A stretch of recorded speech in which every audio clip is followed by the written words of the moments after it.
নির্বাচিত হয়ে সরকার গঠনের সুযোগ পেলে পুরো উত্তরাঞ্চলকে কৃষি শিল্পের রাজধানীতে রূপান্তর করা হবে বলে জানিয়েছেন জামায়াতে ইসলামীর আমির ডাক্তার শফিকুর রহমান।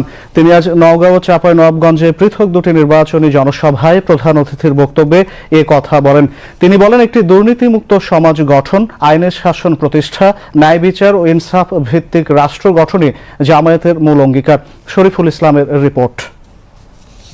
একটা মায়ের শিশুকে আমরা লেখাপড়ার বাইরে থাকতে দিব না। ত্রয়োদশ জাতীয় সংসদ নির্বাচন ও গণভোট উপলক্ষে উত্তরের 4 জেলা সফরের অংশ হিসেবে নওগাঁর এটিএম মাঠে এক নির্বাচনী জনসভায় যোগ দেন জামায়াত আমির ডাক্তার শফিকুর রহমান। এ সময় তিনি বলেন, নির্বাচিত হয়ে সরকার গঠনের সুযোগ পেলে পুরো উত্তরাঞ্চলকে কৃষি শিল্পের রাজধানীতে পরিণত করা হবে।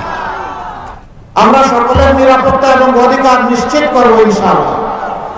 মাদের জন্য ঘরে চলাচলে, কর্মস্থলে, সমস্ত জায়গায় মর্যাদা আর তাদের জন্য নিরাপত্তা, এই দুইটা জিনিস ইনশাআল্লাহ নিশ্চিত করা হবে।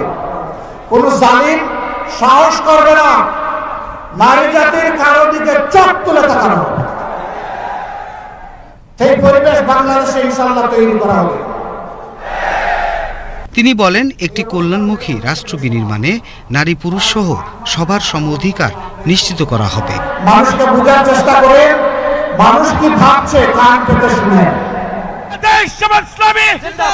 পরে চাঁপাইনবাবগঞ্জের সরকারি কলেজ মাঠে এক নির্বাচনী জনসভায় যোগ দেন জামায়াত আমির ডাক্তার শফিকুর রহমান। প্রধান অতিথির বক্তব্যে জামায়াত আমির বলেন, একটি ন্যায়ভিত্তিক সমাজ প্রতিষ্ঠাই জামায়াতের মূল লক্ষ্য। তিনি বলেন, একটি দুর্নীতিমুক্ত আইনের শাসন প্রতিষ্ঠা ও ইনসাফ ভিত্তিক রাষ্ট্র প্রতিষ্ঠাই জামায়াতের মূল অঙ্গীকার।